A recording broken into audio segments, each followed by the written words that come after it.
Okay.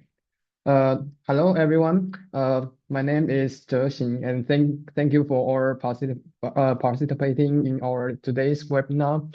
And I'm the lead of the Houston Taiwanese Clinician Association, and I'm the moderator for today's talk.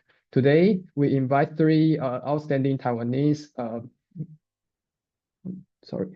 Uh, we invite three outstanding Taiwanese physicians, resident physicians here working in the US to share their experience.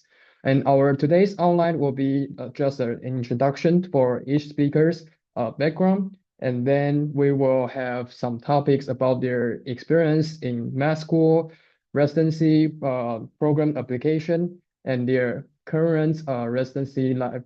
Finally, we will have about 30 minutes QA and panel discussion. So let me introduce the first speaker, Katherine. Katherine is a PGY3 in internal medicine at UPMC McKeesport in Pittsburgh, Pennsylvania.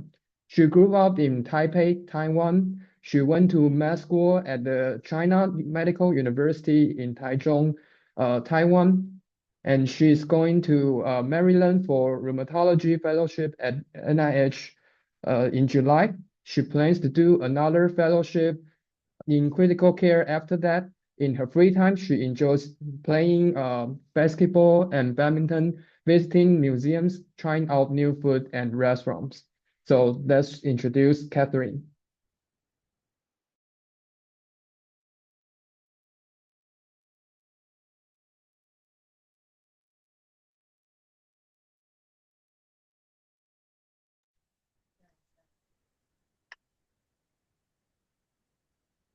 Katherine, we can start. Yes.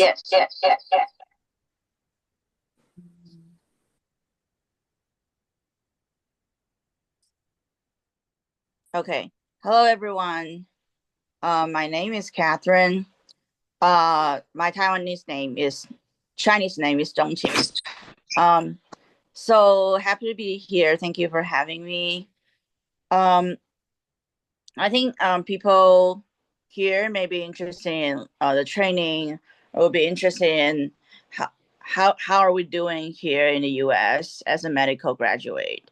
So today I'll be focused on my to share a little bit about my journey. So first of all, I was born and raised in Taiwan, Taipei, and then I enjoyed doing research during my medical school for the couple years. So that's why I'm very interested in coming to US for a training in research, especially molecular biology, because things are moving very fast in the US, especially in the cancer treatment area. And thus I plan to do that. I do a PhD after I graduate from medical school. However, in the last year of medical training, I was doing internship in Taiwan, and I found my passion in rheumatology. Rheumatology is a specialty specific to treat and diagnose arthritis or the other joint or muscular diseases. And the interesting about part of the rheumatology is that the diseases usually involve multi-organ systems. So I really enjoy the process that to combine all the manifestations from eyes, from lungs, from the heart, from the other organ systems. So that's why I love rheumatology. And then I decided to come to US, especially after I did an away rotation at Harvard System, Brigham and Women's Hospital.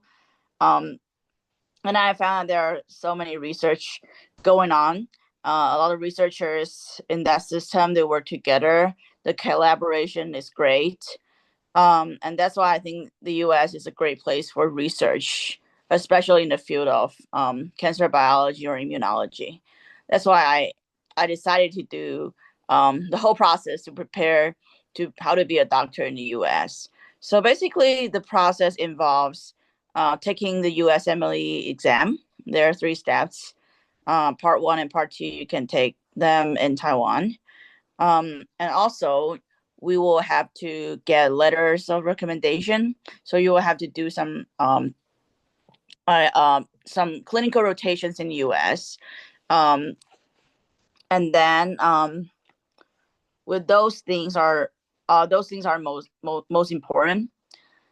And then after I passed my step one, we got a score at that time. Nowadays, step one doesn't have a score anyway. But the step two is also another test to do, and my test scores are not like very very high, because mostly personal wise, I'm a person who likes to think about things, like understand the details, but I don't like to memorize things. I I I, I did very bad and memorize all the details, but that's those are things that the tests sometimes mostly focus on. But anyways, I passed it. Okay, and then I got pretty good letters in the US, and that helped me to get interviews during the interview season when I applied to the match process. And then here I am. I prioritize the visa status because at that time, not sure about what's going on right now, but there are two visas to support your training in the US. The first one is the J1 visa. The second is H1B. For the H1B visa, it will be something that you can transition to a green card that has an intention to for immigration. But for J1, it's mostly for training, and we used to need to go back to Taiwan for 2 years or stay in the underserved area in the US for 3 years. I'm not sure about the process. I heard there are some recent changes. So I prioritize H1B visa with the recommendation from attorneys. That's why I prioritize UPMC system on top of my lists. And then here I am. I'm right now doing my last year of residency. Actually, 5 months left before I graduate from the internal medicine residency at UPMC McKeesport. So UPMC is a very big system in the US with a lot of trainees in all specialties. And I work mainly in 2 hospitals, satellite community hospitals, like 20-minute drive from the main campus or the main hospital. And we work with doctors directly from UPMC Presbyterian, the main hospital, and we do some rotations there as well. We do research there as well. So I would say it's a very good training in a community setting, but with the academic support from the academic center. So I enjoy it pretty much. Just that because in the community setting, I think that may be the same thing in Taiwan. That if you work in a community hospital, you may see less patient load that compared to the academic centers. But I mean, we have the same badge. We can always volunteer to their clinic, to their inpatient service if you like to. So I think that's a pretty good opportunity for me. I can use my badge. I can reach out to everyone across the system. So I learn a lot, and I kind of decide what I want to do, and I would arrange my own schedule and training. So yeah, that's a good thing about getting into a big system with a lot of patient load and opportunity. So that's mainly for my training. And in a PGY in 1 year, we started with some inpatient service. Yes. Is there any question? All right. Yeah, you can ask any question you would like to.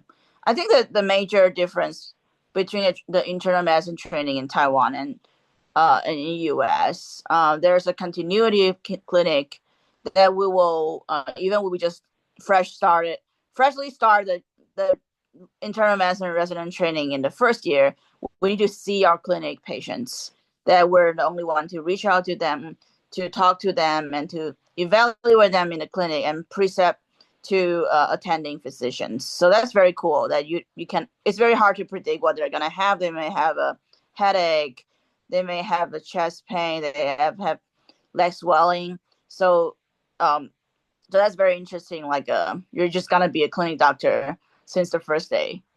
And I think that's a major difference between the training between two countries. But it's a process to learn, and we can also read on those knowledge, how to evaluate those stuff. Because in the U.S. they do the primary care system. You see the primary care physician first before you maybe refer to a specialist. So that's pretty cool. So we see a diversity of pathologies there. And we're responsible for that. We're the primary care resident as well. So that's why we will call them whenever we have a test result back or have any update. So that's pretty cool. And the second year is major. So as I said, the PGY1 will do inpatient service as intern. PGY2 is more of a supervising senior doctor in the team during inpatient services. Like we will have another intern, which is the first year. And then we work together and we need to supervise them in terms of the rounds. In the morning, we'll round together and then put in orders and finish notes. So that's the second year. And the third year is similar to the PGY2, but in my program, which is great, that we do more core rotations in PGY2 year. Yes, just to clarify, the PGY1 year is like the R1 in Taiwan, the resident first year. The PGY2 year is the R2 in Taiwan. PGY3 year is the R3 in Taiwan. So we only have 3 postgraduate years. There's no like the other training before the residency, after the medical school. So in my program, which is great, that we have more like electives or like lighter rotations in the third year. It helped us to prepare for interviews, to look for a fellowship position. So after a PGY2 year, we do a lot of research. If we're interested in fellowship training, I did a lot of research at UPMC system because for rheumatology specifically, we have many great myositis doctor and professors here. They have a longitudinal database for myositis patients. So that's what I'm very interested in. That's why I worked with several projects with my mentor. And then I have some posters to rheumatology conferences as well. So that helped with my package. And then after the PGY2 year, during that, I found that I really like critical care. So I didn't realize that when I was in Taiwan or in a PGY intern year, because things get so busy, I didn't know what I like. But I found like I really like to handle like critical situations, like adrenaline crush, basically. Very interesting, and I like to manage like diverse patient. I like to be a primary team because the very important difference between Taiwan and US in terms of the system is that in Taiwan we have a lot of specialists and they manage their own patients, like cardiology ward. They have cardiologists manage them, and probably there are several rheumatology beds. But in the US they're different. Like they usually, like the usual setting, they will have hospitalists to take care of all the patients, including internal medicine patients, and also probably post-surgery patients are also managed by hospitalists.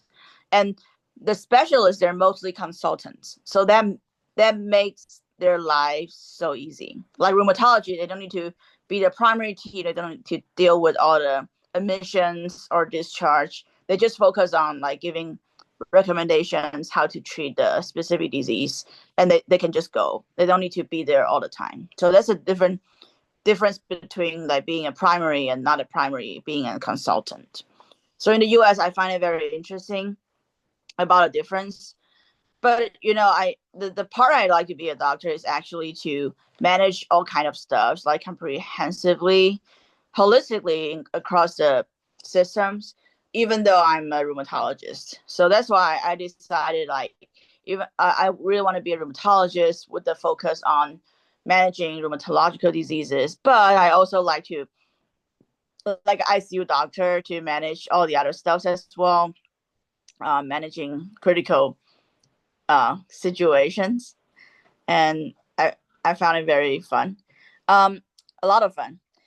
and that's why I decided to do a pulmonary critical care training after my rheumatology fellowship. That's my plan. Especially with the overlap, a lot of overlaps between pulmonary and rheumatology, because a lot of rheumatological diseases involve lungs. So that's why I really love that part. And there are a lot of things to investigate on. All right, so I talk about a difference in the training and the system overall. And the last part of my sharing would be, I think there are a lot of qualities I think Taiwanese are great in working in the US. We probably didn't know that. We probably didn't realize that.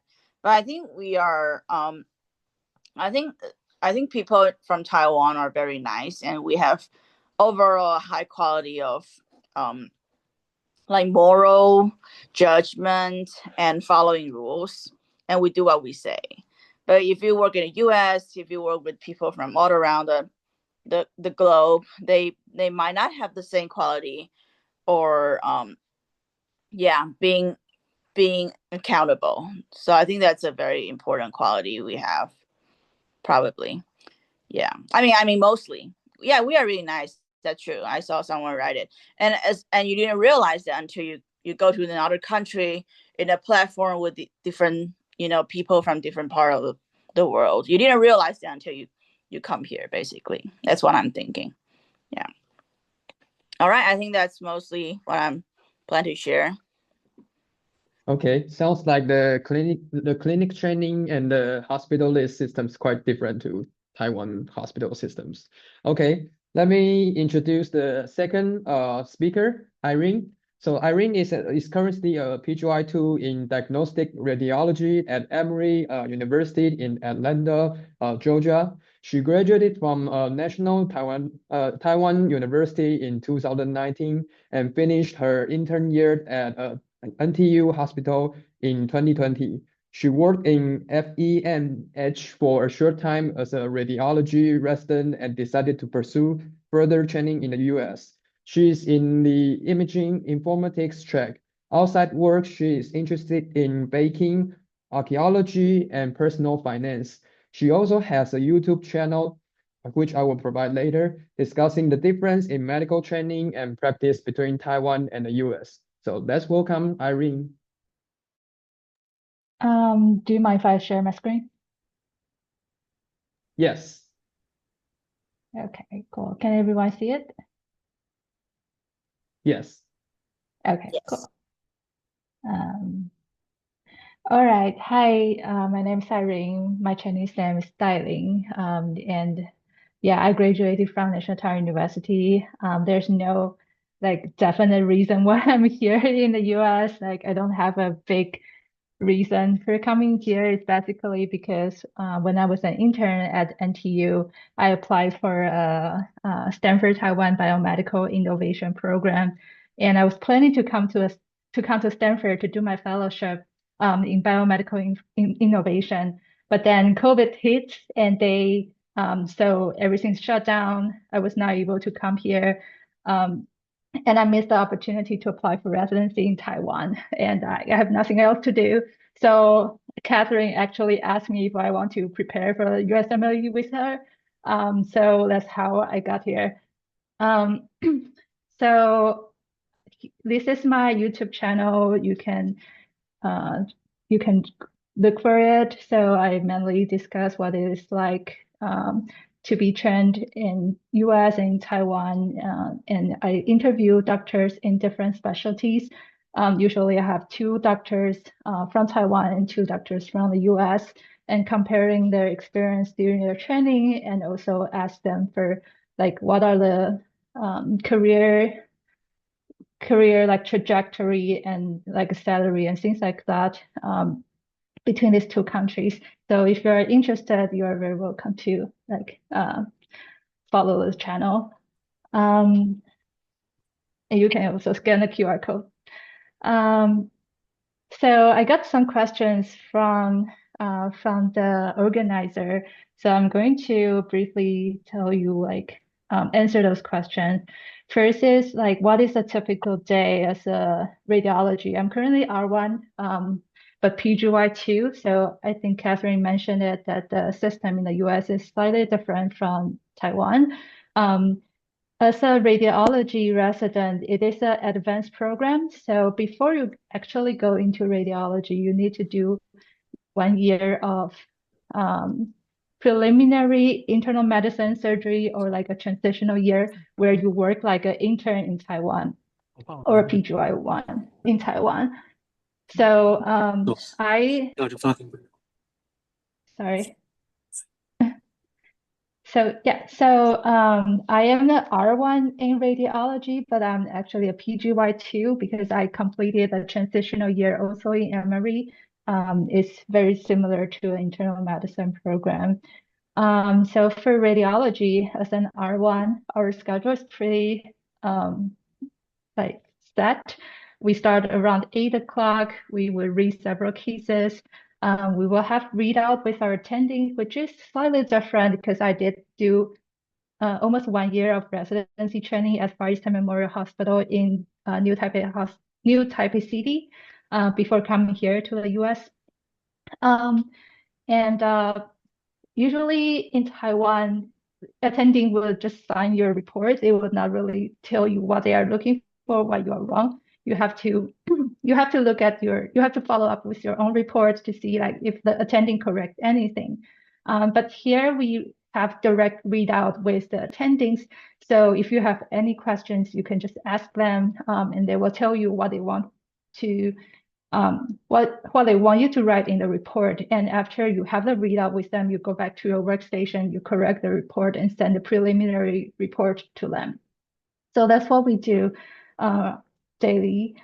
So we stop around 11:50. We have protected time for noon conference. It's usually from 12:15 to 1:30. We have a conference room, but I prefer going to gym and watching noon conference on my iPad. So, and it's really nice that all hospital have a gym inside the hospital, and I really like to go there. Our noon conference is actually scheduled from 12:15 to 1 o'clock. So there's like 30 minutes break. Then we can hang out with our co-residents. We can get food from cafeteria or get snacks from our resident lounge. In the evening, we just repeat what we did in the morning. We read cases, we read out with the attending, and we usually wrap up around 4:30 and leave around 5 o'clock. There are some other schedules, like we have physics lecture on Thursday, we have grand round in the morning on Wednesday, but usually we just work from 8 to 5 as an R1. And the good thing, one more thing that I really like is that we only have 2 weekends call, and that usually takes around only half a day. So it's not a whole day call and only 2 weekends for a whole year. So it's really, really nice. Can also briefly talk about how many paid days off you can get. We also have something called Flex Day and Wellness Day. So we have 15 days per year, and there's also 5 days that you can take during the Home for Holidays week. So it's the week before Christmas, the week of Christmas, and the week of New Year. So all the residents in our program will share those 3 weeks, and like to make sure that we like at least have 2/3 of our residents working during those periods of time, but you can go back home to visit your family or just taking a time off. We also have flex days, which you can use for personal wellness. You can go to doctor's appointment. This is on top of the day off that you can use. So as a resident, your salary is not super high as it is for attending physicians, but it's not bad. It's usually around slightly higher than the median salary for the CD, for the state, usually a city you live in. So for us, as a PGY2, I get 70,000 a year, and the median salary in Atlanta, where I work, is around 59,000. So it's pretty good. We also have a tons of moonlighting opportunities. So there's where you can get extra income. It ranges from 100 per hour to like 200 per hour, depending on the complexity of that moonlighting. There are also some perks, which the first thing is what I really like. We get $10 per meal for each cafeteria. So like our main hospital have two cafeteria, and a lot of people would just go to one cafeteria before noon conference, and after noon conference we go to another cafeteria. So it's basically $20 per meal. And we also got a resident lunch that we have like soft drinks, we have chips, we have cereals and fruits, which is really nice. And we also have a very good healthcare insurance. I don't know if I think most people here are working in the US, so you know it is very important to have a good healthcare insurance. I have a lot of underlying disease, so it's very important for me. And we also have very good mental health service that is a flat fee of $25, either no matter you're going to an in-network therapist or out-of-network therapist, it's always $25. Most programs in the US also give you a book fund. For us, it's $1,000 per year. You can use it to get like a computer or textbook, or you can buy some online question banks. This is where you can spend your book fund. And for academic activities, we get 1,250 per conference. And we have no limitation on how many conference you can participate each year. And we also get 3 days off to participate in conferences. Our hospital also give a 1% 403B contribution. If you don't know what 403B is, it's a kind of a retirement plan for nonprofit hospital, any nonprofit organizations employees. So we get 1% contribution from our hospital, but we don't get a match, which is sad. But for research, I think I mentioned it in my introduction. I'm in I3T track. It's an imaging informatics track. So we deal with a lot of imaging informatics, AIs, and stuff. This is a unique thing about our program. So we get 1 day off every month. We will have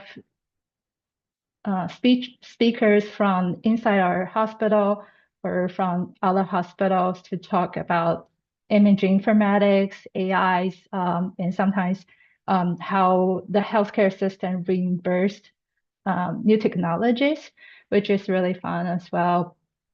And so for research, you got a lot of different grants. There's grants inside our hospital, inside our department, like we can apply for adopt a resident funds. That is, I think, 3,000 or more per project. I'm also applying for a RSNA grant, so there's a lot of societies that you can apply for research grants. And for that one, I believe it's 50,000 for a research project. So it's not that bad. I think it's pretty enough. And we have several seniors that are really, really good at research. They have tons of projects. There are two current R4, no, they are R5 now. So they are in the integrated interventional radiology track. And they have so many fundings that they were able to set up their own research lab, and they have 1.5 research fellows to like working for them, and they are residents. So there are tons of opportunities if you want. That like I think nothing is impossible. For my leisure time, I I do like cooking, baking, but because we have so many food from cafeteria, I cut down the time I spend on those things. But I do love joining the activities that's on campus. So we go biking, hiking, and there's a lot of like student activities for usually for the undergrads, but I pretend I'm undergrads and make me feel young. And we also have a lot of social activities inside the program. We have one social activities every month. And I'm actually organizing our resident retreat, which is a 3-day event for our whole program. Do you want me to answer these questions now? I think we can go through some later. Okay, cool. Oh, then that's for me, I guess. Okay, Oh, sounds. I sorry, I'm sharing this story. I think this is very important. So I share my YouTube channel and some videos on Dcard, and someone this comment. I think I really want to tell her that if you are not able to do the research before you ask questions, then you might not like maybe this is not a good choice for you because I do think even if there's a lot of people around you that they are trying to apply for residency in the US, everyone is different. Everyone has different background. You have different application package.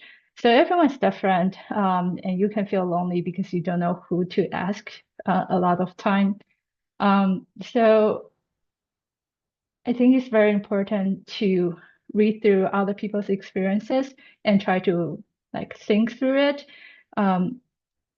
before you ask questions, because then you know what you want to ask, and people can give you the answer you want. So don't ask questions that can be easily found on Google or any like on the website. It makes you feel underprepared and dumb. So it's very important that you have problem solving skills if you want to like apply for residency in the US as an international medical graduate. So this is what I want to say. Okay, it's hard to be a physician in the US, but it still sounds very attractive to work in your hospital. Okay. Yeah, it's a good And it hospital. sounds like the radiology has a better work-life balance. Yeah. Well, maybe not for the second and third year. We have more co-shift, but I do think generally it's pretty nice. And you can work Okay. from home, which Yeah, is that's pretty a good. big plus. Yeah. Okay, let me introduce the third speaker, Angela. Angela is a PGY1 in internal medicine at Baylor College of Medicine in Houston, Texas. She grew up in Plano, a suburb of Dallas. She graduated from the University of Texas at Austin with a degree in biomedical engineering in 2019. After graduation, she worked as a manufacturing engineer at Organ Medical Devices for a year. She then went to medical school at the University of North Texas Health Science Center in Fort Worth. In her free time, she enjoys visiting art museums, exploring new hiking trails, and playing tennis and badminton. Let's welcome Angela. Hi, everyone. Thanks for the introduction. Happy to answer any questions about training, medical training in the US. So, so just as as a background, my medical school in the US, so the first 2 years are usually preclinical, so it's all didactics, classroom learning, like anatomy lab. We had exams like once a month, and my class was really big. We had like 200 people, and our grading system was like honors, pass, fail. So like the top 10% got honors. And then the third and fourth years of medical school are all clinical rotations. So internal medicine, family medicine, psychiatry, surgery, all the core ones in the third year. And then fourth year was mostly time for doing electives, and a lot of people did auditions and at residency programs that they wanted to match at. So the point of that was to, make a good impression and hopefully get a letter of recommendation from the program director and increase your chances of getting into that program. And then I guess like between like third and fourth year, that's when most people took step two. And for me, I was taking step two the first year that, step one became fast fail. And so yeah, for us, step two mattered a whole lot more. And so yeah, so we also had about like a month for dedicated studying time. If you have any questions about like, taking step two, and study tips, it's not like I had a great score, but like I'm happy to answer any questions on that. Um, and then for like uh let's see. Oh yeah, and then for like, ERAS and navigating ERAS and applications like that, I basically you know I basically yeah wrote a personal statement, went on interviews. For me, most interviews were virtual, and then ended up at Baylor. So it was actually my top choice. So uh pretty happy about that. And then just to like talk a little bit also about like, how residency is, as an intern, I feel like, Baylor's schedule, it's like supposed to be more like we alternate between like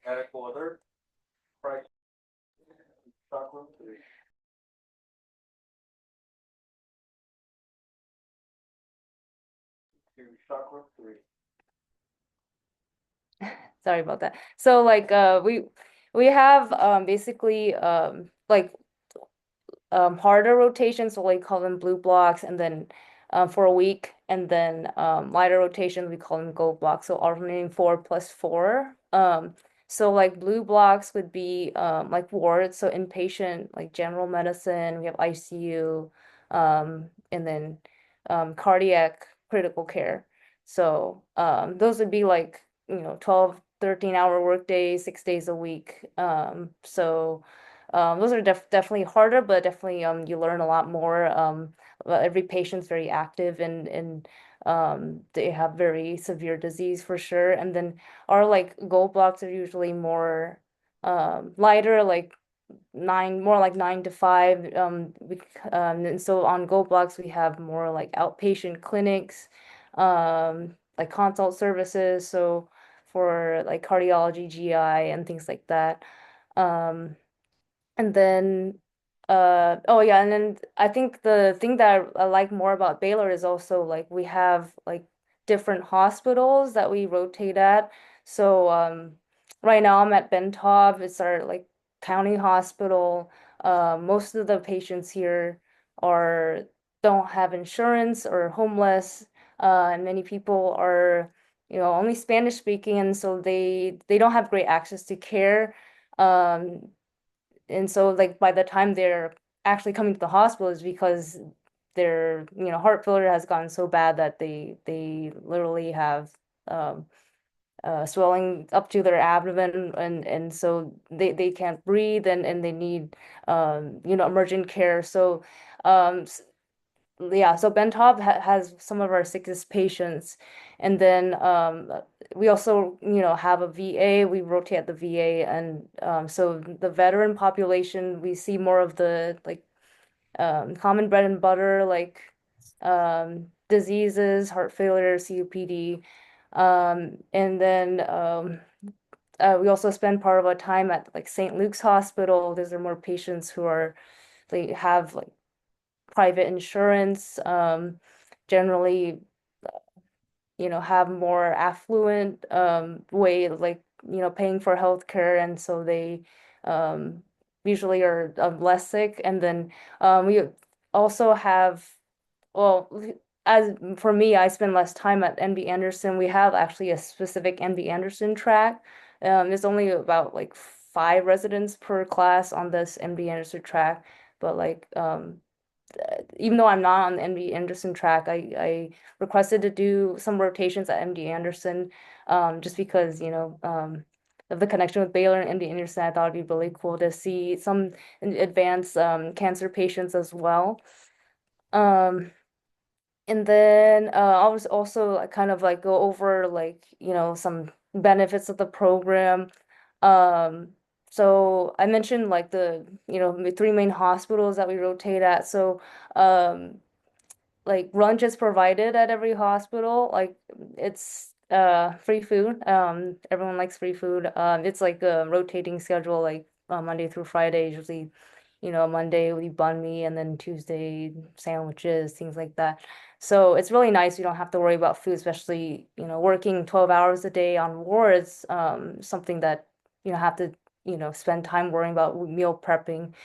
And then let's see. Oh yeah, and then other benefits. I think we have $1,000 to use on to going to research conferences. And also a really good part of Baylor is like they pay for really good medical and dental insurance, and also vision insurance is like really cheap. So that's something I really like. Um, and then for like vacation wise, like we have 3 weeks of vacation a year, but we also do about two weeks of nights, and then after each of those weeks of nights we get a week off. So it's about 5 weeks off per year of residency. And as for like, after residency, I'm currently interested in um, possibly like allergy and immunology, or something outpatient. I think that's something that I like. I feel like I want to specialize in something, and I feel like following up patients and seeing them get better is something that I'm is more meaningful to me. So like right now I'm um starting on a research project with actually the director of like allergy at the VA. So and I know that a lot of other, interns in my class, they are, working on research projects, presenting case reports and things like that. And so at Baylor, we have like interest groups for people interested in hemonc and GI and cardiology. That's a great way to people get involved in research projects. There's no like um, specific like research mentors that you're assigned to. We have to reach out on our own, take the initiative, and like show the interest and make those connections. But I feel like there's a lot of ways and many opportunities to get around research for sure at a big academic program like Baylor. So yeah, if you guys have any other questions about my experience, I'm happy to answer. Yeah, I'm Baylor student. Yeah, Baylor is good. Yeah, and Texas Medical Center is one of the largest medical center in the world. Yeah, so that's another valuable experience. Okay, so I think we can start to maybe discuss some interesting topics.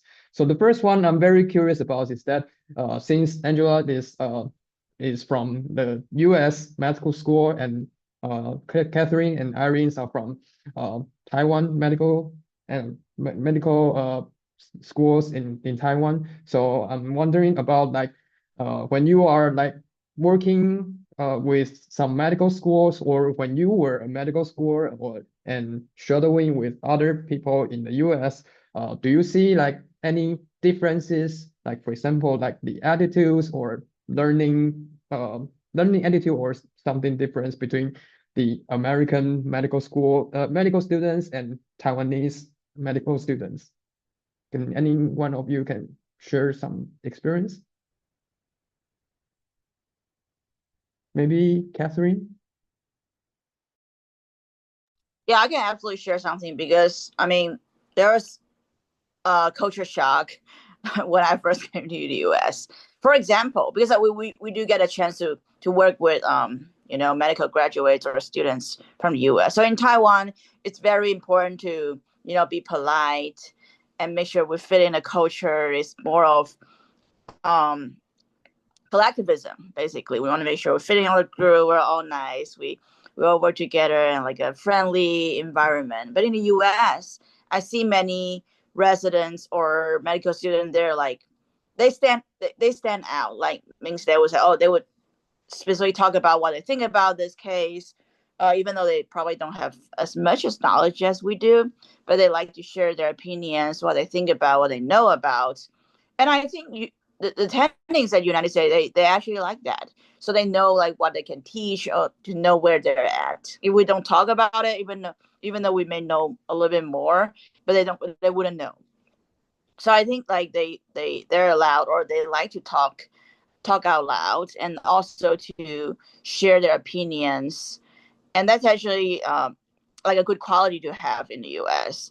Like especially like as I mentioned, like we will work in a clinic as the primary physician, or when we're doing rounds in the wards, they would ask us to tell the attending what to do today. It's not like, okay, like in town we say, oh, I think there may be some situation, and do we consider this? Do we consider that? But in the US, the attending would like you to like just knock them out. Like, okay, this patient absolutely has an urinary tract infection. I want to initiate antibiotics, and I plan to do fluids or whatever, depends on the fluid status. That's on my blah blah blah blah blah, my all the plans, like like bullet points.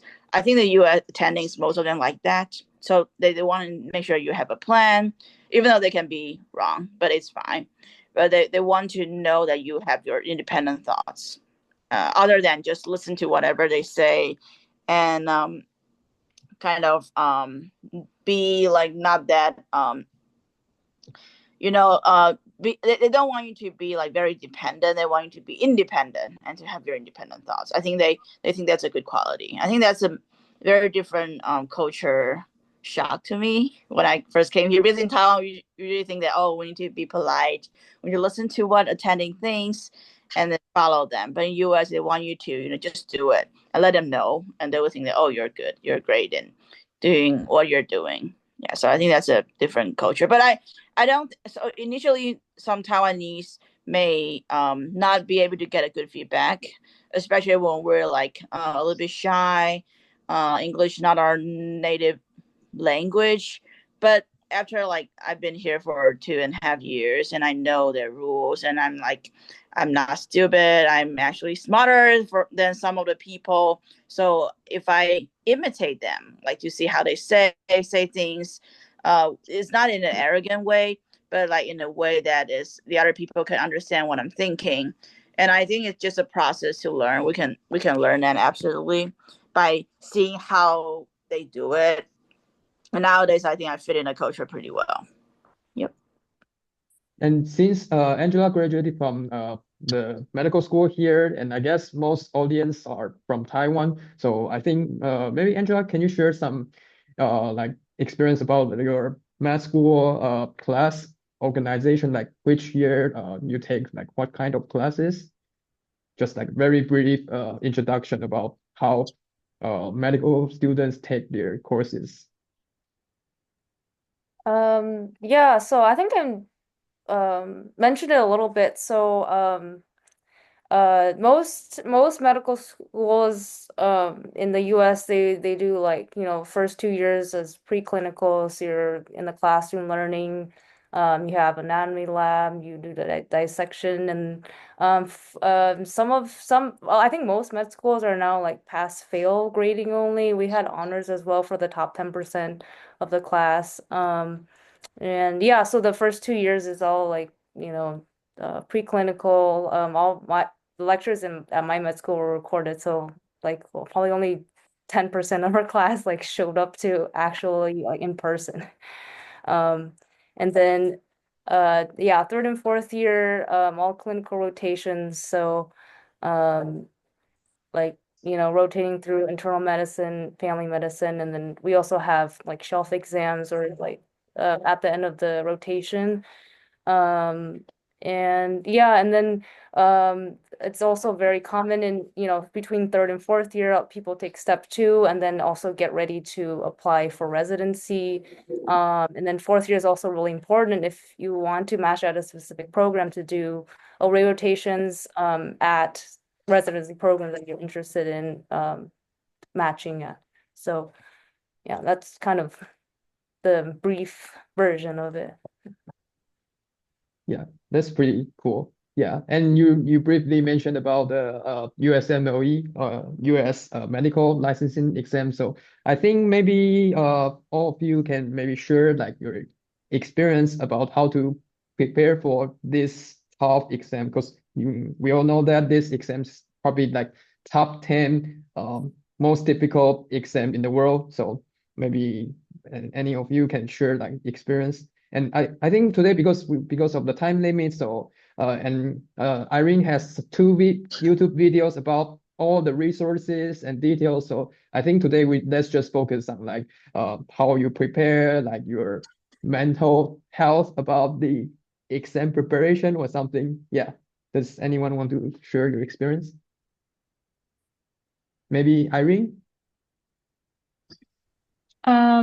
Yeah, sure. I think it's really important to not be lost in all the resources available because there are tons. So just pick a few that really resonate with you and stick with them. They are pretty similar. It's just different style of learning. I personally really love Boards and Beyond. For step 1, I really like Sketchy and also Pathoma. That's the backbone of what I use for step 1. For step 2, step 3, manually just your QBank and CCS cases. For me, first aid is more like a review tool after I read other resources, and I use it to like quickly browse through everything that I really need to know that are really high yield. That was my strategy. Sorry, can you give some brief introduction about like each step, what kind of contents? Because I think maybe not all the audience are really familiar with the exam. Okay, so there are 3 steps.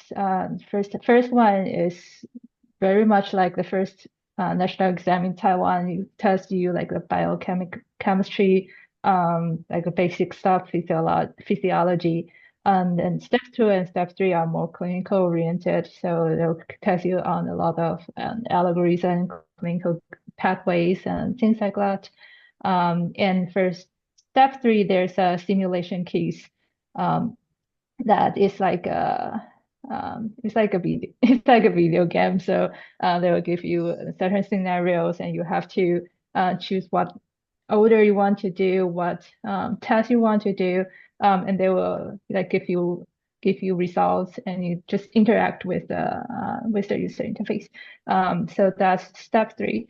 All of the tests are very long. So for step 1, I think it's 9 hour, 8 hour, no 8 hour.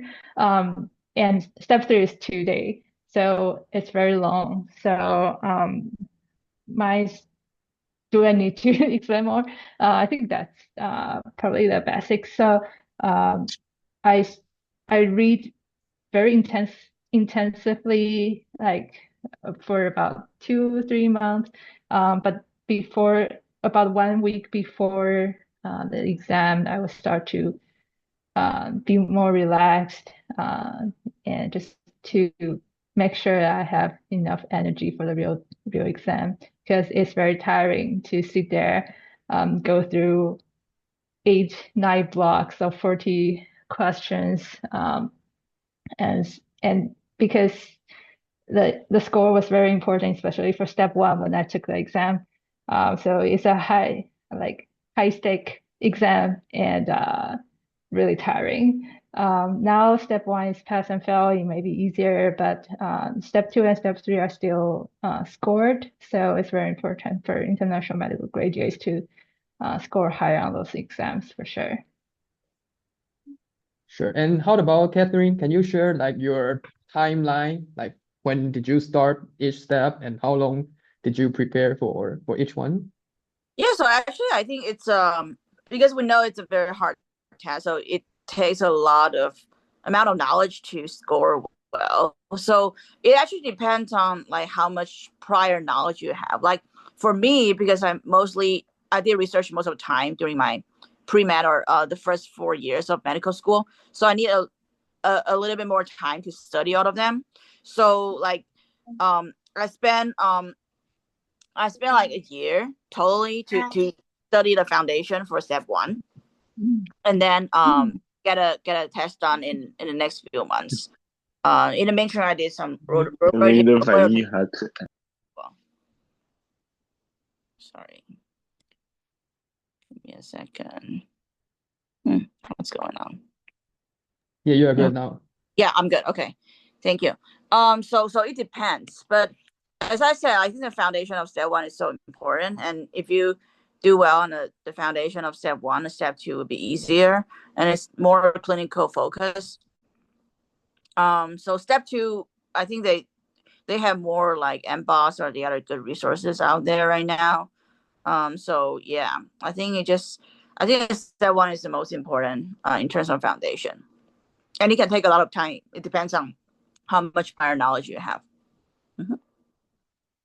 And how about Angela? I'm not sure about your math school, and I just when I was studying at Baylor here, I noticed that the math students here like tends to like to have like group studying. And how did you do during your math school for the exam? Did you have like a group studying or something? You mean studying for step 2 and stuff Yeah, I like mean that? each Yeah. step, yeah. Because I Yeah. noticed that they like to have like a group notes or something. Yeah, I don't know. So, well, personally, I didn't really like study in groups. I also like started medical school during COVID, so it was like 2020, and anyway, I prefer to like study you like not in groups. I feel like when we study in groups, we get distracted and start like doing other things, not studying. Anyway, so step 1, uh I mean for us it was like pass fail. I feel like because of that, like, we wouldn't study as hard as we would have if it was scored. Um, and yeah, so like now step 2, I think like you definitely want to focus more energy on that. We usually like a lot of us finished um step 2. It was between, oh yeah, 3rd and 4th year. So like after finishing like clinical rotations in around June of 3rd year, a lot of us took the month off to just study full time for step 2. And also like, during the year in 3rd year, we'd have like those clinical rotation exams. So like internal medicine, psychiatry, and stuff like that. So we were like constantly, keeping and studying all the time, like after rotation. So all that base knowledge was there. And then so step 2 is like kind of, refreshing in making reviewing those weaker subjects, and then for like study materials wise, like a lot of med students in my class, they use UWorld, AMBOSS, yeah, Pathoma, Sketchy. Me, I like focus on Sketchy and UWorld. Didn't use like a whole lot of resources. I feel like, yeah, there's a lot of resources out there, but I think UWorld is definitely the most important one. Because yeah, you take practice exams and they're most like the actual exam itself, the wording, the format, and everything. And so yeah, I think that was basically my experience for that. And then step 3 I haven't taken yet, but I'm gonna take it in a few months. So yeah, any questions about that?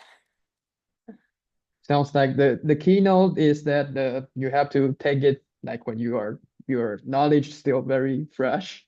There, like for example, That's during true. Yeah. rotations. Yeah. Yeah. So yeah, hopefully, yeah, the audience can take that. And so let's maybe we can talk about all of your clinical rotations. So I know like Angela already did that during your math school, but for example, Irene and Katherine, how did you do clinical rotations in the States before you applied residency? Because I know that this is another very important requirements for the applications. Can you share some experience? Like maybe Katherine? Yeah, so it would be a little bit more challenging for international graduates to apply for many reasons, for visas, for credentials, and a lot of people are reaching out internationally. So at that time, I did it before COVID actually. So I was able to get a month at Brigham and Women's Hospital, and I also have a medical school relationship with MD Anderson. So I did 1 month at MD Anderson as well, and I had some connection at UPMC system. I did one at Harrisburg. So so it depends on so usually we just go on the websites to look for information and apply for it, and have a lot of backup plans because things can be fluid, especially when a lot of applications are sending out to them. So that's my experience. And the one at Brigham Women's Hospital, it took 500 USD for a month just for tuition fee. So it depends on the institution. They may charge different price based on how famous they are, probably. But you can always find some cheaper, or even like for free, like some observership or something. Wouldn't take a lot of money. Yep. And for Angela, since I guess you probably did your rotations with your peers, and did you have any tips to make yourself outstanding between your peers and make yourselves very well prepared? Can you share some experience? Like which rotations? Like I mean, just maybe general tips how to make yourselves become outstanding between your peers during rotations. in medical school? Oh, okay. Yeah. Sure. Yeah, I think in general, like, basically, yeah, like, in the US, like people like if you're really eager to help out, you're a great team player, you do little things. As a medical student, you might not be able to do too much to help out, but like little things like if you're in surgery, you can help, tie the gown on the back of the, attendings, and stuff like that. And then just to like be helpful and show also, if you're on internal medicine, work on your presentations and know everything about your patient. Follow up on, consults that you're calling for internal medicine. In general, like rotations, people just want to see that you're a great person to work with. And yeah, and you're a hard worker and things like that. And also like, I think what might be applicable for like, international medical graduates, like you know, getting connected to people at residency programs that you want to work at, just like making a great impression, showing them that you are very personable and you make a great impression, and they want to see that yeah, you have clinical experience, and you're able to explain things to patients. You have a good bedside manner and things like that. So I think, yeah, that's basically what I would recommend. And how about Irene? Since you are doing radiology, when you were doing radiology rotations, did you do anything special to make yourself competitive?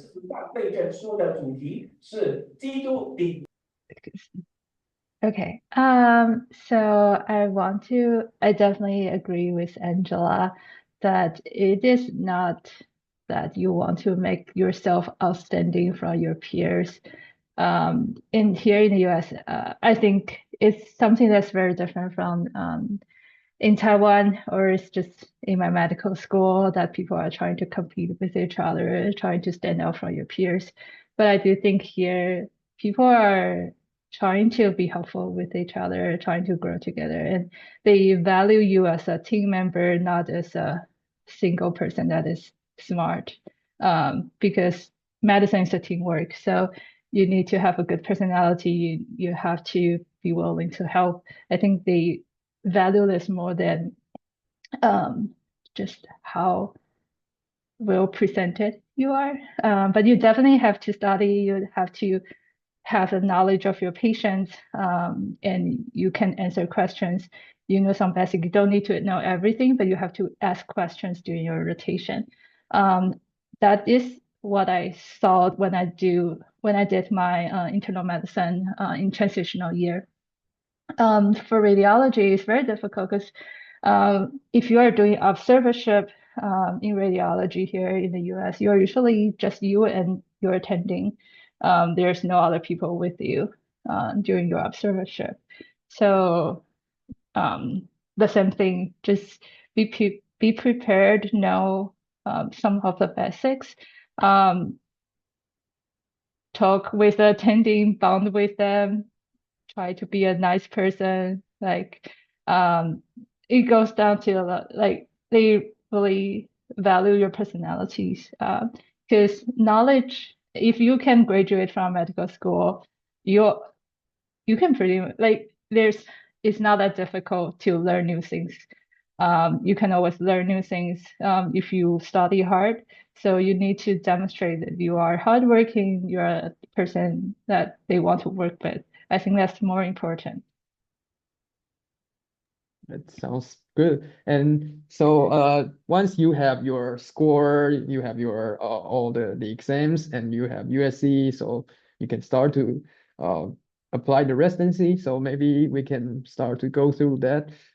Can any one of you share like the EROS system? Give some brief introduction about that. Yeah, like what's the application process is generally, and like if from each staff, there from initial your documents to maybe interviews. Maybe Angela. Sure. Yeah. So, yeah, ERAS, let's see. Well, yeah, I guess because I recently just applied and matched. So I think the main thing, like the most like time consuming thing is your personal statement, like why exactly you want to go into the specialty that you're applying to into. Yeah, basically, yeah. Um It'd be like a story about your life and why you are going to this field. So for me, like why internal medicine, and I had a lot of my like, medical school like resident counselors look at it, and writing coaches like re-edit it a lot of times. And then there's I think there's a section that basically you fill out your CV, your like meaningful experiences, like research work experiences, volunteer experiences, and also write like a brief paragraph what you learned from each experience, why it was meaningful to you. Um, you also, yeah, have to upload, I think like 3 letters of recommendation minimum. It depends. Some programs want 4. So like the people who you work with, like attendings that you work with that know you well, they can be yeah, attendings you work with clinically, or people you work with as a research mentor. Just people who know you really well and can comment on why you would be like a, a good contribution to like the residency program. And then yeah, obviously you have to also upload your step scores. And then there's also like something called a dean's letter. So during your medical school, like overall is summarizing how well you did in medical school. And your like accomplishments, like a summary of that. So that's something that the medical school will upload for you. Um, yeah, those are the main things in the application, and then I can talk about interviews or later. Sure. Why not? Okay. Okay. So yeah, for interviews, yeah, I mentioned I went on like I think like about like 18 interviews, all of them were virtual. So it made it easier to like do more interviews, but yeah, those are all on Zoom. For me, I got most of my interviews that were in Texas, some out of state ones as well. And yeah, so a lot of the interviews, at least for internal medicine, they're more they range in format. So some of them are like more conversational. A lot of them you would have like I think 3 to 5 like interviewers. Sometimes you would meet with the program director, or you would be interviewed by the residents in that program. And so yeah, so went on into interviews, and then ranking wise, I was personally willing to like move out of state because like I've lived in Texas my whole life, so I was like, yeah, this is a good opportunity to uh experience something new, go out of state. And but I ended up at Baylor. It was my top one, but like my top two was like, my top five were all out of state. And I mainly prioritize like uh the opportunities at the program, like clinical and research opportunities. So I prioritize like academic centers over like smaller programs. And also whether they had like fellowships in-house offered at that program. And yeah, main reason why I chose Baylor because like it has, all the fellowships after internal medicine. So I knew that, those opportunities were there for me. And how about Catherine? We all know that international medical graduates are harder to get into residency programs, and because of that reasons. One of them is the visa issues. So can you share like your experience about like how many interviews you got and how many programs you applied, etc.? So yeah, you're right. Like we did the same system like ERAS. However, there will be a section specifically ask you if you need visa sponsorship like H1B, J1 or no or none. You're like you have a green card or permanent resident. So with that, they kind of that kind of be a filter for them to screen. So they would do interviews with local people first, and then people with green card or citizenship. And then after they interview those people, then they start to think about, oh, we still have some vacancies. We can have several spots for international graduates. So that's why we usually interview later than the local people in the U.S. And in terms of how many programs you should apply to, it depends on a lot of things. First of all, your scores, your visa status, and the other package as well. Because as I said, it's all about the filters. If you want to get more interviews, of course you need to fit in the filters. The more you fit in, or like the cutoff of your scores or something, there's a filter. Some programs do that, and then you need to apply a little bit more to get more opportunities to be seen, basically. So in my situation, my scores are like average. So that's why I personally I applied to more programs that I need to probably, but I did I think like 300, 400, and I just sent out like the letter of intent to them. Oh, I'm applying. I'm interested in this program. And eventually, I got 10 or 11 for interview. So you can see that very different. Like Angela should probably just apply for like 30-ish, 40-ish, or less than that. But you can see local people, international people, they're on different track and there are different priorities. So it'll be harder. But after the residency, we have another match for fellowship if anyone is interested in that. So that would be a way easier process because now we're the local. We get into the system. So we are still not able to go to some programs. They don't take H1B visas or J1 visas, but it will be better in terms of competition. Yeah, so I think that the whole process is that we're competing in different track. So in terms of international track, there are some programs they like to take more international students, so we can focus on those hospitals or programs, basically. And I noticed that because for visas, we have either J1 or H1B. So maybe Irene can share maybe how much you know about the difference and the pros and cons of each kind of visas? That's a great question. I have a video of this. Okay, so J1 is basically for visiting scholars. That's the definition. So if you take J1 for your residency, then you will have a 2-year home country residency, or you have to do a 3-year waiver job in the States before you can apply for green card. Whereas if you take H-1B, then it's a visa that allows dual intent. That means that you can apply for green card while you are on H-1B. That's the main difference. There are other difference in like Texas, and like sometimes applying for funds, research grants. They may have different kind of restrictions. But for us, the main difference is whether you can apply for a green card while you're on visa, and do you need to go back to your home country, or do you need to do the waiver job in the States? And since your program radiology is, I think it's the advanced specialty, right? So you have to do the preliminary year, right? So can you share some experience about that? Because I think most people in Taiwan don't have this experience, and they probably don't really know about this. You mean what's the What's the experience? preliminary year, and like do you need to like apply this separately, or how did you do?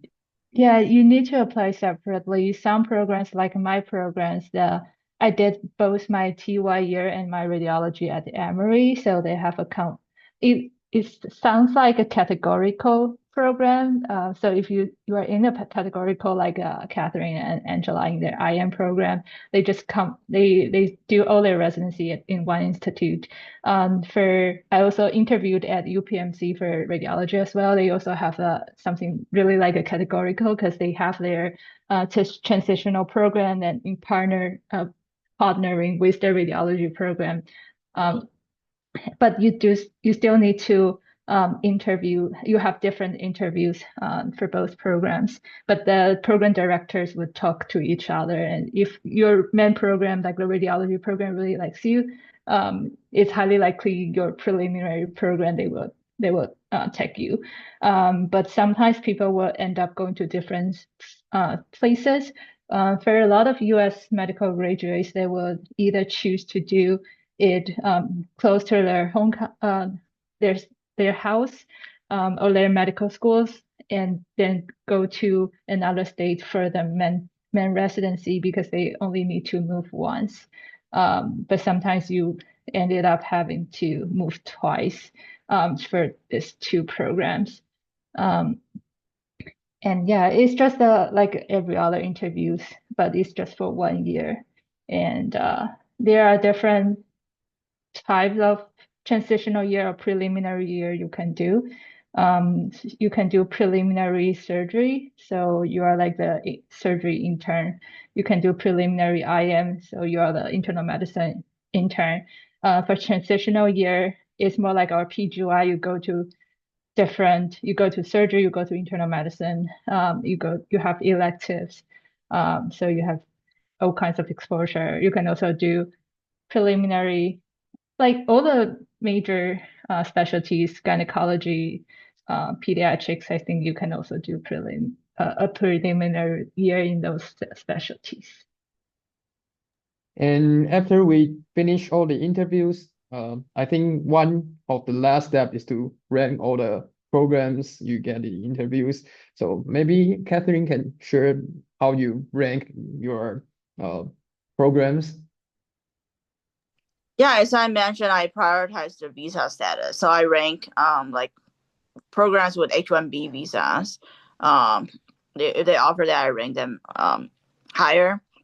But there are a lot of great programs there on J1 visas as well, and I would rank them based on the reputation and the connection to fellowship. Because I knew specifically what I wanted to do, so I would see which hospital has more resources to rheumatology research, and also like which affiliated hospital they can go to do rotations to get a letter recommendation for fellowship as well. So those are the things. And also, like for me, I'm from Taiwan, so I like to eat a lot of good food. So I would prioritize like how much Chinese food or like Asian food I can get in that area personally. Sounds very cool ranking strategy. Yeah. Okay. Then after all of you match the residency and you are doing residency now, so maybe we can start to uh discuss about your residency life. Like for example, since I think most of you already introduced like the timeline, like the work time and other the stipend and all those things. So maybe we can focus more on your residency life, more like, for example, like how you manage your time to do your work, your other activities or etc., like research or something. So maybe Angela, can you share your experience right now? Okay, let's see about time management. I mean, like I mentioned on the harder rotations, wards, ICU, it's mostly about like surviving. Like a lot of times I'll get back and I'll be really late and I'm just there to eat dinner, maybe do some chores, browse online for a while and then go to bed. So, and then yeah, and then for like lighter rotations, like clinic blocks or something, I'll have more time to like go out to eat with some friends or um there's some really good parks in Houston as well, and free art museums, which are really nice. And then yeah, and I mentioned I just now like started like, committing to a research project, so I think that I'll try to use some of my free time to do some like chart review and yeah, data analysis and research. So I think that it gets better after intern year. I'll have like more like time to like do hobbies, research, and the life outside of work. And we all know that the residency training is pretty tough, both your physically and mentally. And maybe you can share about the mental health. Maybe Irene, how do you deal with the tough work and still have good mental health? Well, I don't think I have good mental health. So yeah, radiology is very mentally demanding. It's not physically demanding at all. You just sit in front of the computer. Um, so as I think I mentioned in my slides that we have very good mental health insurance coverage. So I have a therapist, talk to her, we're just like friends talking with each other, which is really nice. Because there's something I don't want to tell my parents, and I can tell her. Um, and it's nice, just watching YouTube videos. Since I have a YouTube channel, I love watching YouTube videos. And I really enjoy studying, so I don't think study to me is a stressor. I think it's a fun thing to do. Um, as for research, so one thing very good about our program is that if you can get grants, you can get day off for research. So like our seniors that I mentioned that have their own research labs, because they have so many foundings, they get 25 or 30% of their clinical day off for research. So you can get about 1 day to 1.5 day per week for research. Um, it really depends on how much funding you can get. So I think that's a very unique thing about our program. And we know that I mean not all the residents graduate, they want to still do fellowship, but some people do. And Katherine already match fellowship. So maybe Katherine can briefly like introduce what is fellowship and how did you decide which specialty you want to do and how did you get it there? Yeah, so the fellowship system in Taiwan and US a little bit different because in Taiwan usually you choose one hospital to do the residency and then decide a fellowship within that same institution. But in US, there's a different process. We need to match again, have a different match system. So I mean, a lot of people would like to stay in their home institution, which is great as well. But for me, I'm prioritizing like how much food I can try, like Asian food. So I'm looking for bigger cities. Um, so basically, I think the research support in residency. Wait, I know it's funny, but it's not a joke. That's how I interview at those programs. I talk about how much I love about food, and we're talking about like a couple of minutes, and like, wait, we're supposed to talk about like research. And I was like, but the food is the main reason why I want to rank this program higher. And they're like, okay, and those people are like research you know, great researchers, and they found me funny.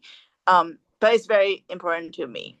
Okay, getting back to research support and during residency, I think the great things in my training is that they offer like every year we'll have at least a month of research block, like a research elective. Just for you to reach out which project you want to do. They give you a full month of time, protected from the clinical duties, which is good. So I think that's a good thing. I think that supports my research, and I can reach out to mentor, even at UPIT and CMU, Carnegie Mellon University. They have some projects as well. So it's good to have strong support from mentors, and you can have different mentors. Like as I said, I plan to apply to different fellowships afterwards. So I reach out very early and try to find combined programs to for both specialties. So I think the research, basically, it takes time to do research. And if you're on a very hefty clinical rotation like ICU, you probably don't have time. So that's why I think it's nice to have some electives. So in our training, we have like 2 electives in a year. So that would allow us to have more free time to do research. Like me, I'm working on a research project with a myositis expert, and with the database, we can analyze to change the criteria to include specific diagnosis. And then I have some side project as well to do with the other people in different states, and we can have poster presentation during the conferences. Yep. So I think basically compared to Taiwan, I think the specific thing is to allow us to have protective time for research. I think that's the key. Yeah, and since all of you are women in the hospitals, I'm wondering about like the diversity of your programs, like especially like for example race and different maybe sex and different people from different backgrounds. So can maybe Angela, can you share like your experience like working as a woman in the hospital or and what you see like your program diversity?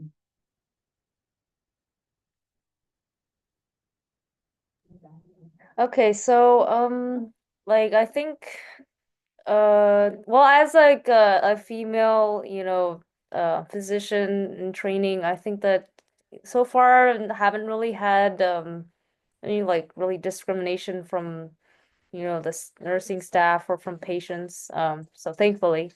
um and then let's see, oh, diversity wise, and I mean in residency, I think well, I mean, honestly, I think Baylor, like I don't know if we have like a diversity like committee. Not a whole lot sure, but I think we're still like overrepresented. I like Asians at least overrepresented in my class, in Caucasian people.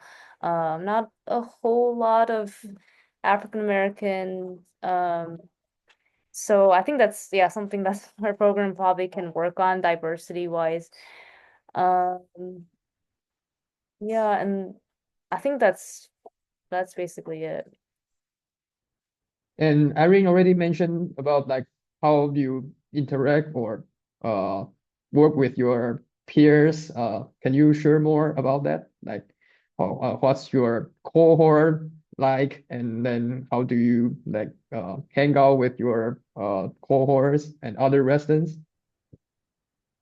First, I want to say, so diversity, equity, and inclusion is very important in the US, especially in our program.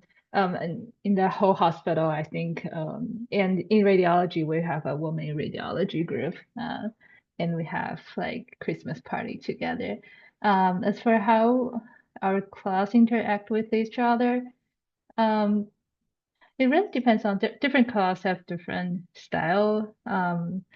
So the class above us, they have a Friday like dinner together every week. They will find a new restaurant and go out eat together.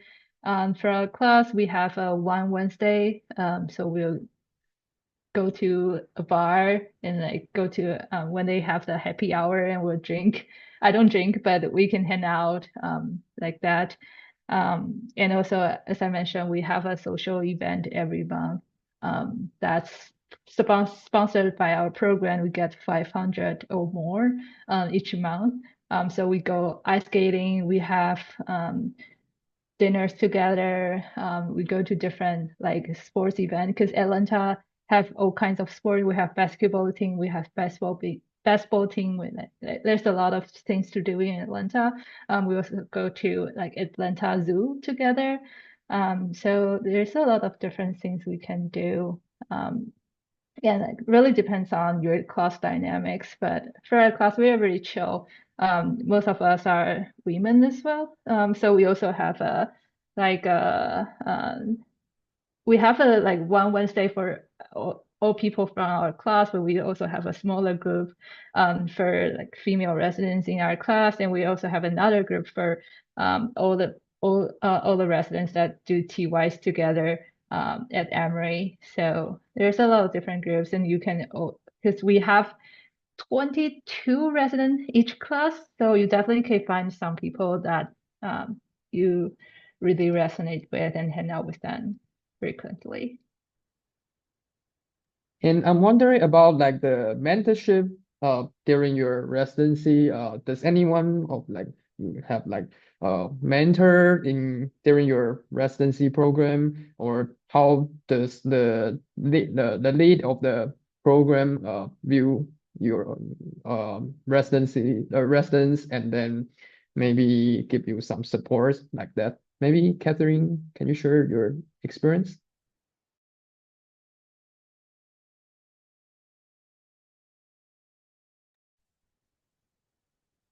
Or Angela? Sorry.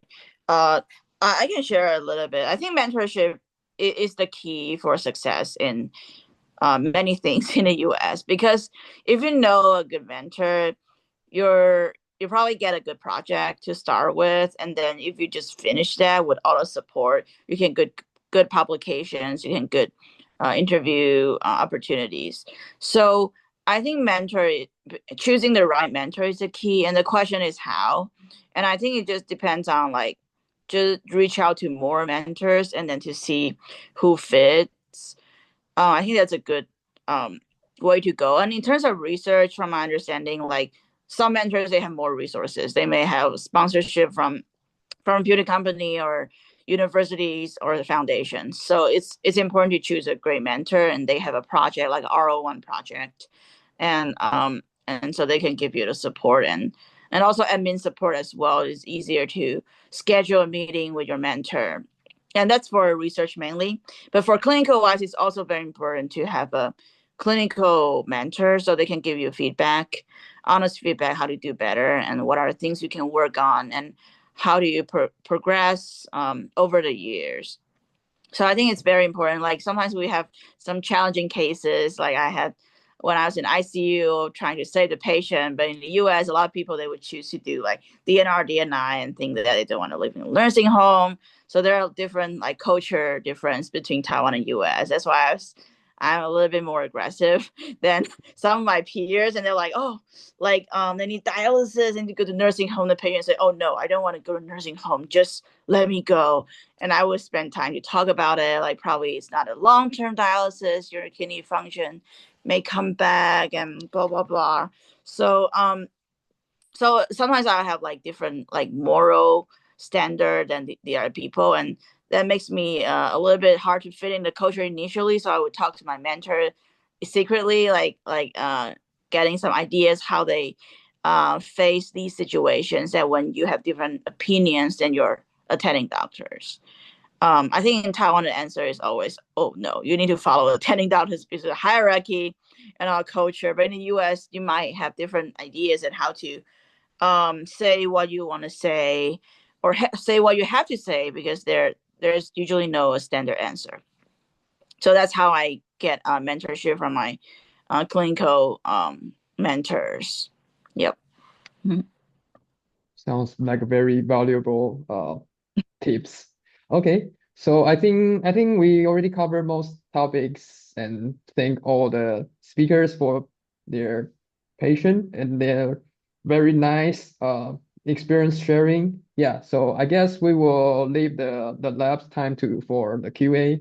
So yeah, so if anyone have any questions, you can directly type into the chat, and or we already collect some questions from the registration. So maybe I will go through some of them when we are still waiting the questions in the chat.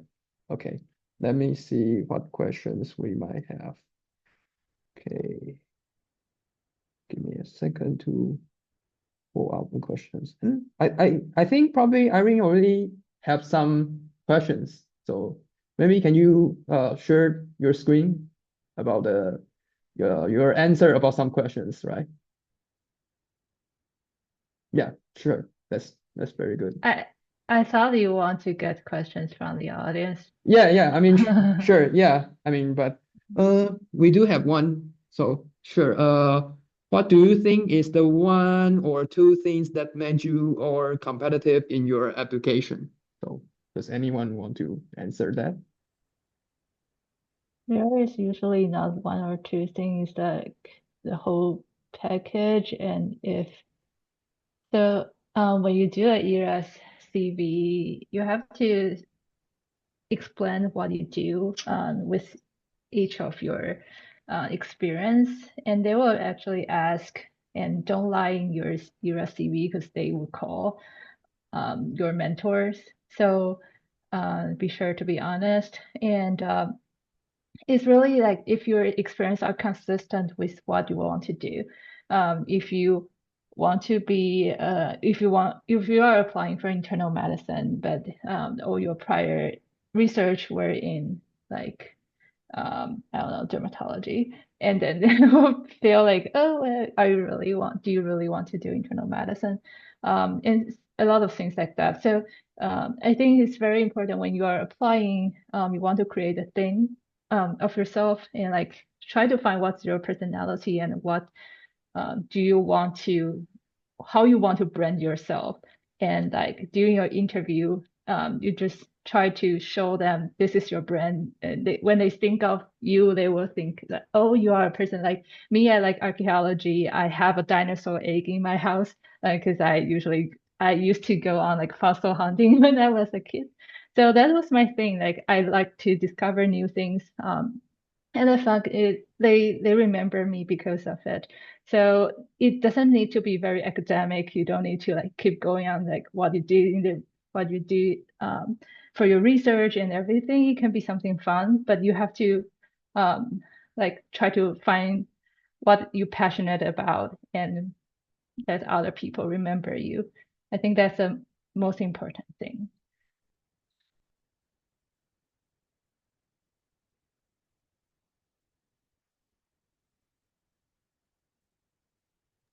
The next question is, do you guys have any tips on signaling to programs for the residency program application?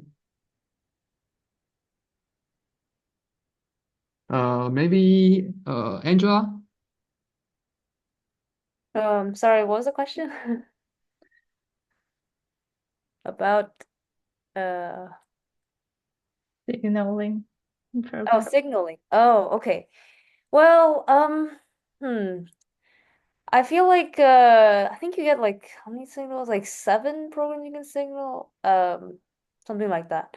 I guess like you can be strategic about it and maybe like use like 3 of your signals for like reach programs, like programs that you maybe you like the location, you like the opportunities and everything, but you're a little bit like, below the average of, scores wise, or they don't really like to take like me, I'm a DO, maybe if they're don't have a lot of DO um um applicants in their program. So, and then maybe the rest of your signals you use for like more of your like safety programs. Um yeah, you can think about that. So, I mean, I didn't really have like a really good strategy. I think I signal like most of mine were like in Texas because I thought that I would have a bigger chance of matching in state. So that's basically what I did. And the next question, I found one probably is very interesting. So how to get a hands-on experience as an international medical graduate, because I wasn't able to do elective during COVID when I was still in med school. I have done several observations, but people keep telling me that doesn't count as USCE by many programs. So maybe Katherine? Yeah, that's what I'm saying. Like, electives mostly, you can do hands-on physical exams on patient, but after you graduate from medical school, it would be more challenging to find a position. That's why I actually what's that? So, my medical school is a 7-year program, but I extended 1 more year with about technology program, like a minor program, something like that. And then I actually used that time to do some electives in the US as well with approval from my program in Taiwan. And then that's the good thing is that if you still if you're still a student, you are eligible to apply for hands-on electives. So that's important. So that's why I think that if you're interested in going to the United States, it's important to think about all the logistics or how to get the same opportunities, or at least more chances to get an elective compared to US students, because you don't need to think about that. But when you're like from a different country, you have different curriculums, it would be more challenging. So, or you can do it like in a lot of medical schools in Taiwan, they have opportunities for exchange during the 4th year or 5th year. So that would be another good opportunity as well. So it depends on which medical school you're at. And the next question in the chat is, besides from doing PGY in Taiwan, is there other opportunities for financial support between your graduation and match into a residency? Does anyone want to share? Maybe Irene? Sure. I went through this journey on a very budget-friendly way. I think Catherine know. So for my observership, I only applied for one that's paid, and it's only $700. The observership at Griffin's Hospital in Connecticut. And then Catherine was already an R1 at UPMC at that time. So she was really nice and connect me to her mentor. So I went to UPMC in McKeesport for 2 weeks of an ICU rotation. And when I was on that rotation, I just kept knocking on doors for different radiologists and different doctors and ask them if I can stay for a couple of weeks with you. And a lot of them say yes. So I end up extending my observership for like, I think I did a 1 month and 2 weeks at UPMC. The other thing I did was there's a lot of agency that help coordinate USCE for international medical graduates. So I used one of the website, and I search on their databases, and when I identify which doctor they have the connection with, I email the doctor directly and ask him if I can observe with him, and he said yes.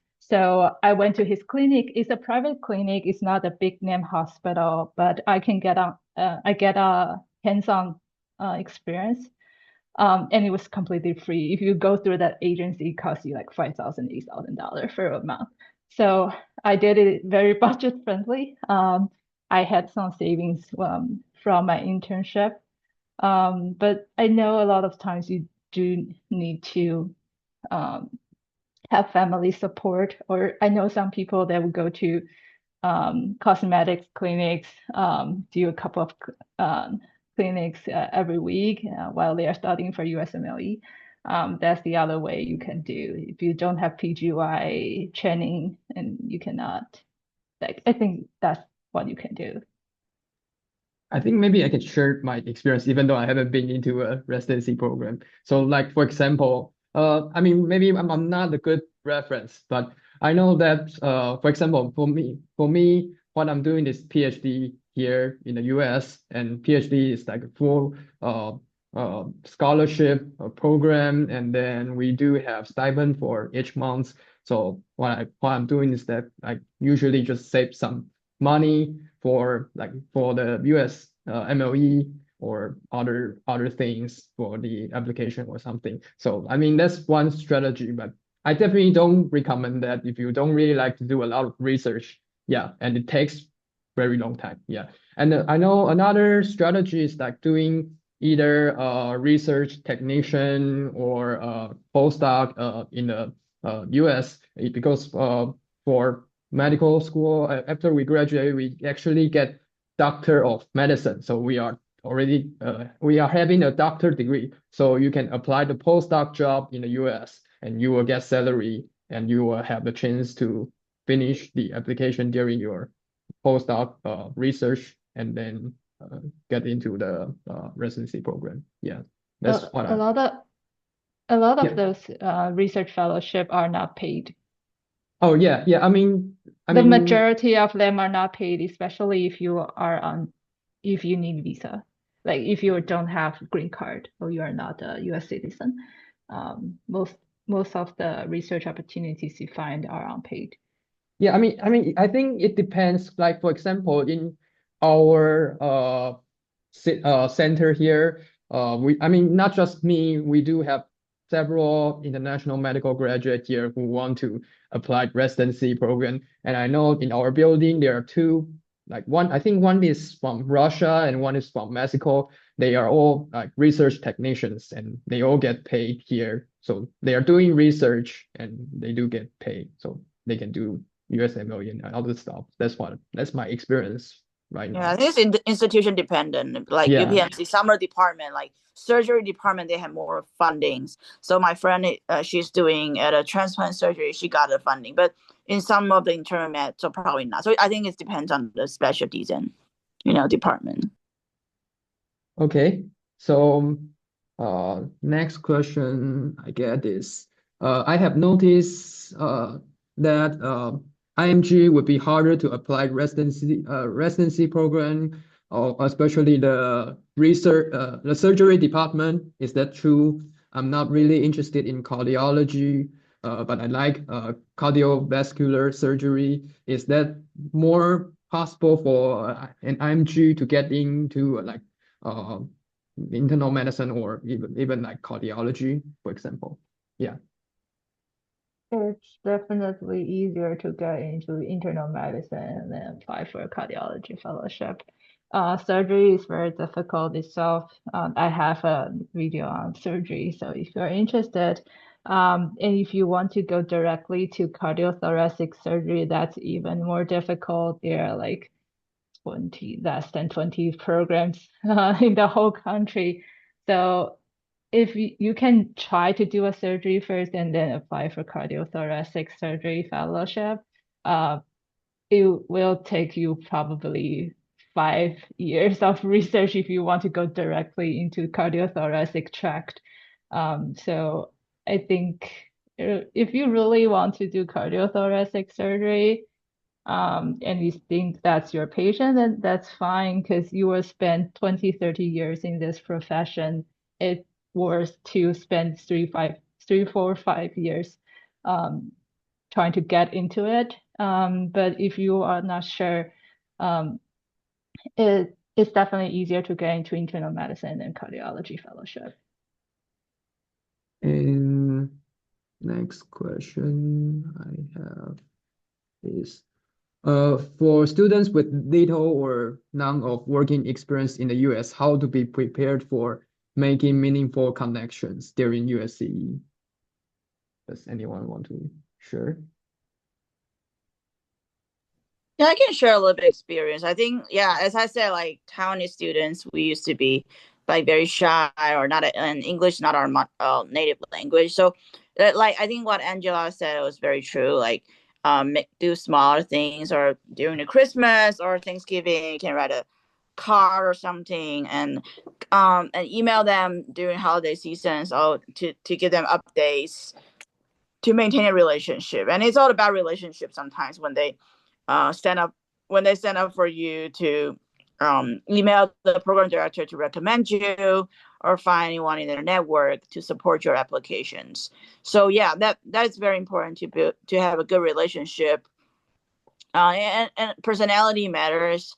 Like so that's why I'm saying like Taiwanese has a strength for that. Like because I went to medical school in Taichung, and in Taichung we're a little bit more collectivism and we help each other. So I think my colleagues, they like me because I'm always helpful, and I always prioritize their needs before I do my stuff. But I can still do my stuff pretty well. But at the same time, I'm helping people. I'm building relationship with colleagues, and especially like what they said, Angela and Irene said, it's multidisciplinary interaction and collaborations here in the U.S. in the healthcare system. So how you interact with the nurses, how you interact with like social workers. Those are things that your mentors or the attendings might be observing as well. So build a strong reputation and maintain relationship through emails every 6 months or every like holiday seasons. I think that would be great. Okay, the next question in the chat is doing clerkship in Taiwan, but also preparing step 1 and step 2 during that 2 years practical doing. Is it recommended to better match a residency right after graduation from the medical school in Taiwan instead of find a residency after completion PGY? So maybe Irene? I can answer this one. Whether you want to do PGY in Taiwan depends on whether you want to go back to Taiwan afterward. Because if you don't do PGY in Taiwan, then you are not qualified as a doctor. So after your training in the US, even if you get board certified, you cannot practice in Taiwan. But if you did 2 years of PGY and then you come here and get board certified in your specialty, and if you want to go back to Taiwan in the future, you can take the board exam in Taiwan and then practice there. So that's the main difference. Like whether you want to do PGY. For studying for USMLE during your clerkship, I think Katherine mentioned it a while ago that it really depends on how much background knowledge you have. So if you do very well during your medical school, you are already well prepared. You only need to like get accustomed to what they like to test in USMLE, what's the what the question looks like, things like that. And I think that's pretty doable, especially for step 2 and step 3. But if you didn't do that well during your medical school, and you have forgotten most of your biochemistry and physiology, then it will be very difficult to do these two things together. And we all know that there's one interesting criteria for, I think, for most internal graduate to consider is the year of graduate. Maybe Katherine can describe a little bit more about this, how this is important for residency program to consider an applicant. Can you say again what was the things you talk about you want me to mention on to comment on? Biology. YLG. Oh, YLG. Okay. Yeah. So I think that the thing is like in terms of normal applicants like Angela, she just graduated and she wouldn't have any year of graduate issue because she graduated from medical school. She goes straight in the residency. So that's the YLG of 0 because there's no gap there. But because of different system in Taiwan, and you may have a year that you graduated from Taiwan's medical school and then you do some preparation or the other stuff, and so your year of graduate will be 1. So whether that number matters depends on specialty. Like for internal medicine, they want younger people to work, so like less than 2 would be ideal and 0 would be even better. But some of the other specialties I heard, like surgery, they need a lot of years to do research, especially for IMG, international graduates. And so usually they can have a 4 or 5, but they're building their CVs, they're building like whole list of publications. I heard some of their publications, if you pile them out, they'll be taller than their how tall they are. But anyways, so that's why they can get into a surgical residency program. So it depends on the specialty. So make sure you talk to the people who has experience getting accepted to the specific residency program you're aiming for. Like if you ask me how to get into a surgery program, I may tell you the wrong thing because they have different tracks, different ways to see how competitive they are. So, but for internal medicine specifically, I think that it's important to have a less than 2 YOG, and so that's why I said that sometimes in some medical schools they encourage you to take like a minor or some the other credits to before you graduate, so you have time for the whole year, like a research year or like a exchange year, so you can do more electives and reducing your YOG because you're not graduating that year. So this is a strategy I know from a lot of medical students from middle, central, or southern American medical graduates or Caribbeans. I heard some of them may do that as well. So just like different strategy because your competitors are from all around the globe, so they may have different system. Some programs in China, they are combined MD PhD or MD MS. So originally their programs are as long as 8 to 10 years. So that's why it's okay to have a different, graduating time with the other people because every country is different. Yep. Yeah, so like for example, what I was describing about all the paid job, like especially for research, like either postdoc, PhD, anything, and when you want to do more research before you match residency, I think that's one important thing to consider because you may pass your year of graduate. Yeah, so let me check the next question. If I want to apply for radiology residency, is it practical to apply for NIH postdoc research or maybe MPH and find radiologists as mentor? I think this question is for Irene. For me, I didn't do any research in the US, to be honest. I did a lot of research when I was a resident at Forest Memorial Hospital. I did email some mentors in the US, and I did some research collaboration with them, but I've never done a formal research in the US. So for me, I don't think it is.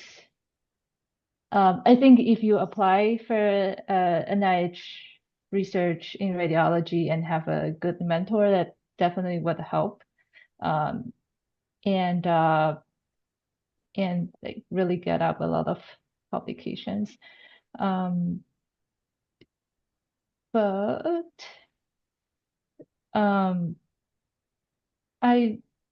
it really depends on how much time you are willing to spend on research.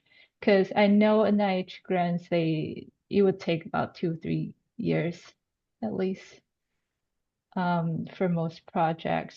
And it would be quite difficult to find a radiology mentor I think. But wait, what was the initial question about? Like, is this recommended? To apply NIH postdoc research for MPH. So I think basically like postdoc versus MPH degree, I think. Okay. Postdoc versus MPH degree, I would say MPH actually, because you get a degree. Postdoc, you don't get any degree. Um, and if you are, that's the other thing about visa. So there's another kind of visa that's called OPT. It's for if you study like STEM program in like science and engineering and medicine, you get an OPT visa that after you finish your degree, you can use that visa to work for 3 years. So if you are applying for internal medicine, then you can use OPT visas to cover your whole residency, and you don't need to worry about H1B or J1, and you have more opportunities because not every program provides H1B. For radiology, it's a little bit difficult because we are a 4-5 year program. But if you are certain that you can get a green card within that 3 year period, then it's worth a try to get an MPH degree, work on OPT visa for 3 years, and trying to apply for green card in between, and then you can transition to green card on the 4th year, and you don't need to worry about H1B or J1 when you apply. Okay, then I think the next question is for Angela. As a American high school student, how can I prepare for medicine application? I think this person is asking about med school, I guess. Oh wow. It feels like a long time ago that we're working on medical applications. Um, I think what did I do in high school? Let's see. Let's see. Okay. You can I think really important is like, find something that it's kind of like applying for residency. You want to find something that you're passionate about. Whether it's like a lot of people are into, I mean, you like people who do community service or um like cool extracurricular activities, and then getting clinical experience too, like shadowing some physicians. I mean, you don't have to decide like what specialty. It's definitely really early, but like getting some clinical experience, seeing if medicine's even for you, and uh what else? Um Studying for the NCAT. Wait, oh, you're in high school. Honestly, like just like getting some initial clinical experience, seeing if you like medicine. Um, yeah. I think that's what I would kind of recommend. Um, why do you want to go into medicine first of all, and think about that. Okay, I think we cover most of them. So yeah, so can all the speakers maybe share your email in the chat so if someone have more questions, they can ask you later. Yeah, just type your email in the chat. Thank you.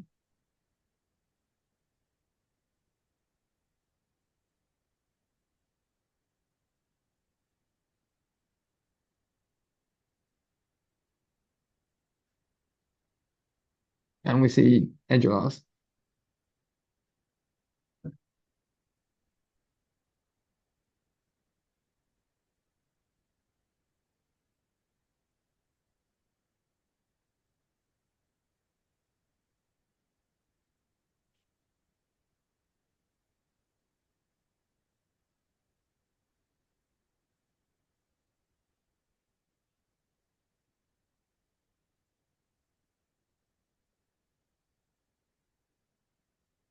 How can you still have an NTU email?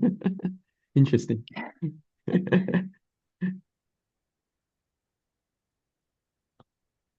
Yeah, and Catherine, are you typing?